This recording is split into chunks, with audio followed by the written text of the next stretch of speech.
So like one of the things I've like, if I look at my classes, like it's the only people that can go to my classes are people that can afford it, and then they're not cheap. Like my mum and baby classes and my pregnancy classes are £50 for a block of 5 classes. So, and I do have that thing on my website that says yoga's for everyone. Please reach out if you can't afford it, but no one ever does. No one ever does. And then I remember years ago, used to go back years ago, where you could go and do baby massage in the baby centres, and like some women would be signed up for free via like social services and stuff, and they often didn't take their places. Like when something's free, in a way of getting to people in need, like not true all the time, but some people, because there's no commitment, don't necessarily take it. I mean, like I know I sign up to like a free training online, and because it's free, sometimes I don't do it.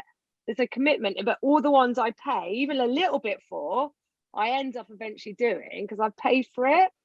So tell me, you've managed to get some funding, is that right? Yeah. And I think totally get what you're saying about the payment thing. I think sometimes you make a payment, it's almost like it's imprinted in your mind a little bit more, like that aspect of commitment, so it's held there. So sometimes I sign up for 3 things that I really want to do, but I actually forget, especially in the online world. Yeah. Like these sessions with you, and I'm like, oh, I remember about an hour later, I get distracted by everything else. Yeah, I think sometimes it's that you've committed, it's almost like it sees it, plants it in your mind a bit more. Whether it's a monetary factor of making that booking and it's made official. And so do you charge with your funding? Are people going, is it free yoga, or do they still have to make some form of financial commitment? So I'm doing it as a pay as you can, pay as you feel aspect. Then other parts, then it's totally free. So the one where it's the pay as you can, pay as you feel, or like, you know, contribute. That's, I got the funding with that one through Active Cornwall. Yeah, I think it is Active Cornwall. Yeah, and that's linked then to Sports England. And that's sort of 2 different types of classes. One's the chair yoga, and that's come about again. All of these have come out because I've listened to the needs of people and therefore responded to that, rather than creating something and hoping people would come along to what I've created. Oh, that's a really good point. I feel like I want to write this down, Betty. I'm going to use this. I'm going to write it down. Well, first one with that one is because it's the chair yoga is linked to people with fibromyalgia, because people have come to an art session that I do, became aware that I do yoga classes, like vinyasa yoga classes. They're interested, but weary of it because of their physical health needs, and the mental health is affected as well, you know, by fibromyalgia. So in the kind of discussion, and then that's where the conversation about chair yoga came about, and how that could be suited to them.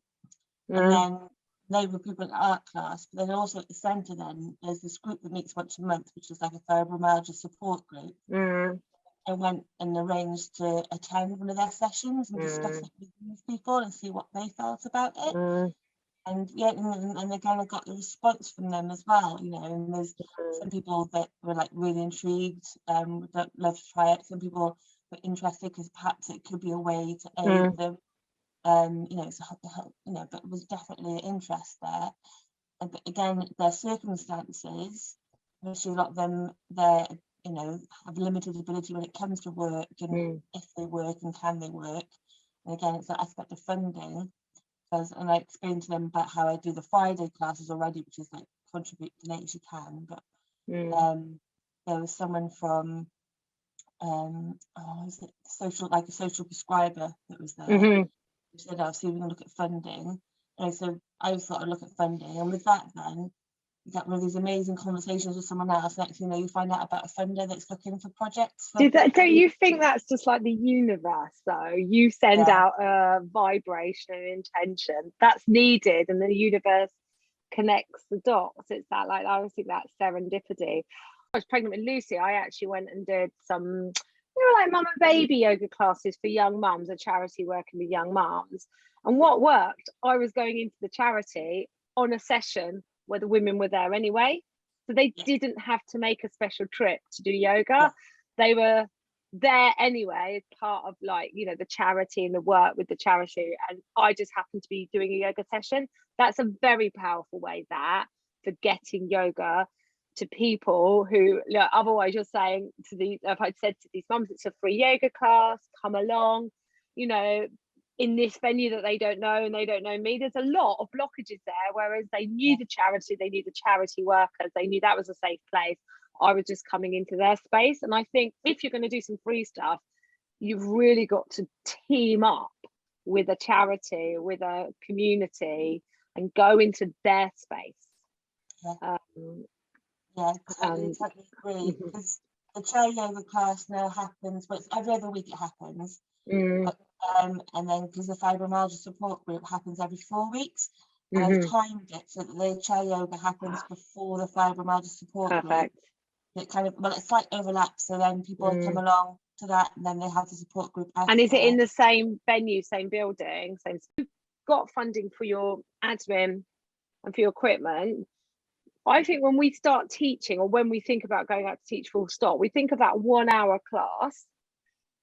We don't think about the costs associated with that 1 hour class, like the time traveling to it, the planning, the equipment needed.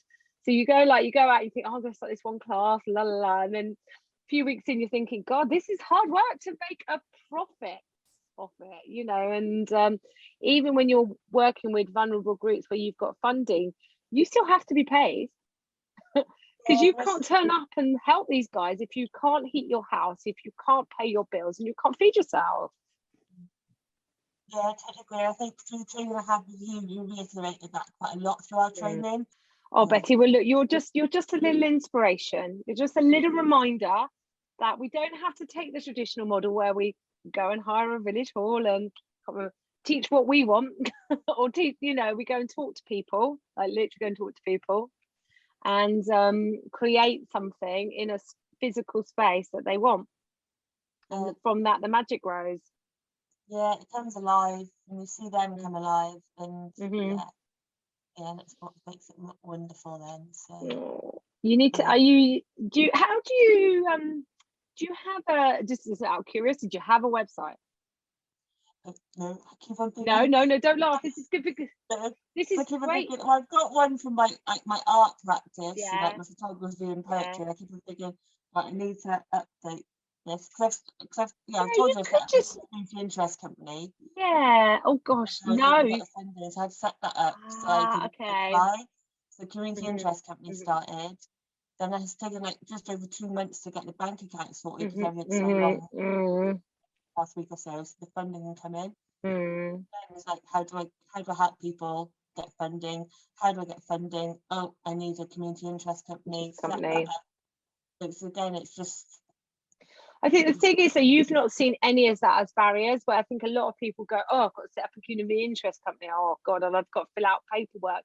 If you view those as barriers rather than you're like, the outcome is I want to help people, I've got to get funding, the steps in between are just going to happen. That's your mindset. Yeah, you know, that's it. Sometimes I'm not sure if it's because I'm just like, go for it, if I'm naive or whatever it is, but I just sometimes get on with stuff and afterwards I'm like, oh, did I think about I listened to something the other day. I was listening to something the other day and I was like, what was it? When the power to serve and help people is greater than the fear, you take action. Yeah. And I've got like this office space, you can't see, but there's post-it notes everywhere, and I hear all this great stuff like you've written down, listen to the needs of people rather than create something I wanted. I've written that down. Quote Betty, March the 15th, 2022. I don't claim these quotes as my own. If I ever use this, Betty, I will totally quote you. Combination of words that comes out at one point or another. Yeah, but you could take your art, don't create a new website. You could just change the one you've got to be, I mean, art, photography and yoga are all can be really interlinked. But But I just wanted to make the point. I didn't think you had a yoga website. And that's the reason why I asked you, to be honest, not to check up on you, but to prove that you don't need a website. Because like people get really hooked up on, oh, I can't go, I've got to get a website, I've got to get my social media. And like, do you are on Instagram? I know I've seen a picture of you and Betty, but is that just your personal Instagram? It's kind of, I suppose, I kind of converted it in, so it does bring in like the art practice and the yoga and things like that. So, and it links up then to the website as well. So it okay, there is a bit of social. You have a little social media presence, but ultimately you've created what you break from it just now, though. Yeah, but you've created what you've got by going and talking to physically, and let's be honest, getting on your bike because you couldn't drive. Physically getting on your bike, cycling to your local community centre and talking to people. That's how you've created this. Like they have storage at community centre now, because I used to cycle in with all the yoga mats and blocks attached to the bicycle when I first started there. Another sort of like question is, like, do you have a mailing list? I hope you say no. Well, not quite a minute. I've got a piece of paper with their names on and their emails. So the that's for the Friday class. But I have started a newsletter for the Earth Cafe that I do once a month. Right, yeah. So I've started a newsletter for that actually, which is really good. But also, you made me think about this about social media parks. I started going on Facebook for that. But I still, once a week, maybe go on Facebook and put something.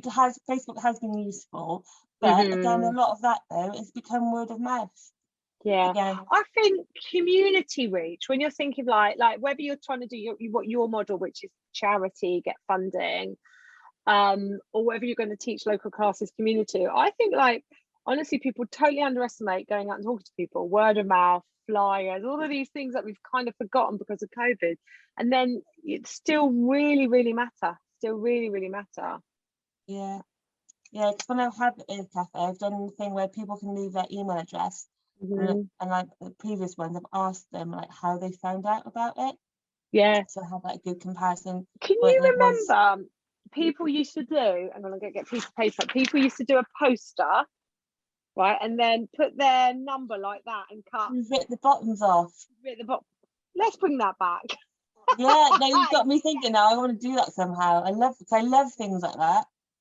That's good. In a world that's getting so digital, there's not everyone's subscribed to that as well, and like that's one. I mean, like I know what I do. I get my phone out and take a picture. Oh, I'm interested in that flyer. I take a picture, but my mum can't take a picture on her phone. She can just about text, you know. Oh, Betty, have you got anything you want to ask me? So I've basically interviewed you for the purposes of our Q&A to like show, seize the opportunity that I've got you alone to inspire others. Pardon? I've seized the opportunity that I've got you alone to interview you to inspire others.